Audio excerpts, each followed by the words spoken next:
Hi, Emily. I'm Sarah from The Upcoming. Such a pleasure to be able to speak to you today. How are you? I'm good, thanks. How are you? I'm great, thank you. So, for people who might not be familiar with the books, don't know anything about the show just yet, can you give us a brief intro? What can they expect when they watch Geek Girl? So, Geek Girl is about a young girl called Harriet Manners. When we meet her, she's 16. She's in school, struggling to fit in. She hasn't quite found her place in the world, but is quite content with that. She's just getting on with things and suddenly gets scouted and thrown into the fashion industry and sort of then has to navigate the fashion world, which is a very crazy place. And were you already familiar with the books? How did you find playing Harriet? What was your approach? Would you say you can relate to her? You more sort of the geeky introvert type? You more sort of the extrovert fashionista? Where did you sit on the spectrum? I am definitely the geeky introvert type, 100%. I am a huge fan of the books. I became very attached to the books when I was sort of 10 through 12. And I think I felt so seen within Harriet Manners. So I definitely relate to her in a lot of senses. And I think the experience that Harriet goes through within the show is something that was so true to my life when I was reading the books. Being on this set, I mean, it just looks like it must have been so much fun, kind of going from the sort of high school sort of setting and then been thrown into the fashion world, all the costumes, etc., etc. What were some of your favorite scenes or moments? My favorite scenes or moments. It's so hard to choose because we genuinely did just have the best time every day on set. I will always say that the Manners House location was one of my favorites. It was summer, we were having the best time, and I adored Tim and Jemima very much. We had so much fun, we had such a laugh. And then I'd say all of the stuff in episode 8, I had a lot of fun fashion things to play with, and a lot of cool sets and that one was also a lot of fun. And did you learn a lot about the fashion world? I mean, not that I know that much about it. I don't know how true to life it is, but it definitely sort of represents one aspect of it. So, what did you find out about the fashion world? I think it's definitely true to sense in a lot of ways. I mean, Zoe, our producer, has a fashion family as such, and so she brought a lot of grounded truthfulness to it. It was so much fun. I mean, it's not every day you get to wear these sort of vintage high fashion dresses. I definitely learned a lot about the fashion industry and how it works.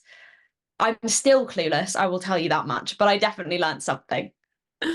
And in terms of the themes, I mean, it's one of these shows that you can obviously just sort of like go along for the ride. And, this incredible ensemble cast working alongside you, so many familiar faces from, British comedy.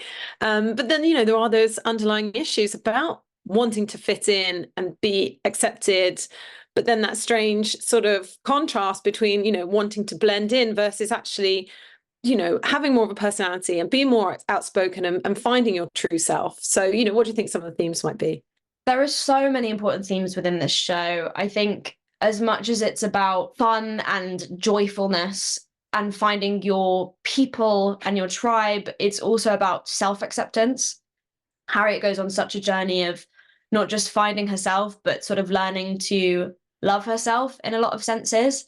And I think her time in the fashion industry definitely helps that, at least pushes that forward for her. Having to step out of her comfort zone means that she has to face some things that maybe she wasn't ready to face. But it helps her on her journey. And I think that's again so truthful to real life, especially teenagers. They have to deal with things that they don't necessarily want to deal with or don't feel ready to deal with. I think that's such a common thing, at least for me when I was a teenager. I was like, I don't want to do this yet because I'm not ready, which I think is a common theme in our show. But there's also themes of friendship and connection and, first crushes and romance. There's that spark as well. But at its core, it's about, I'd say, self-acceptance, and through self-acceptance, you can find so many other wonderful things. And I know you obviously started your career so young, Shrek the Musical, and you've been, young Diana Prince and Wonder Woman, in Tomb Raider, and of course, more recently, House of Dragon. How did that all prepare you? And I guess maybe this did feel like a new set of challenges, sort of really heading up and spearheading a show like this. It was definitely new and different, as most characters are, but quite literally with the workload.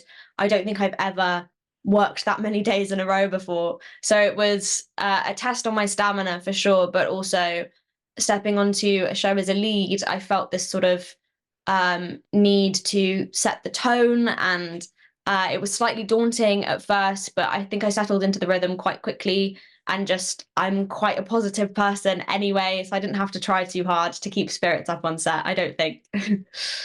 I think my time's up, but thank you so much for showing up with me. Can't wait for everyone to see Geek Girl. Thanks so much. Thank you so much, Sarah.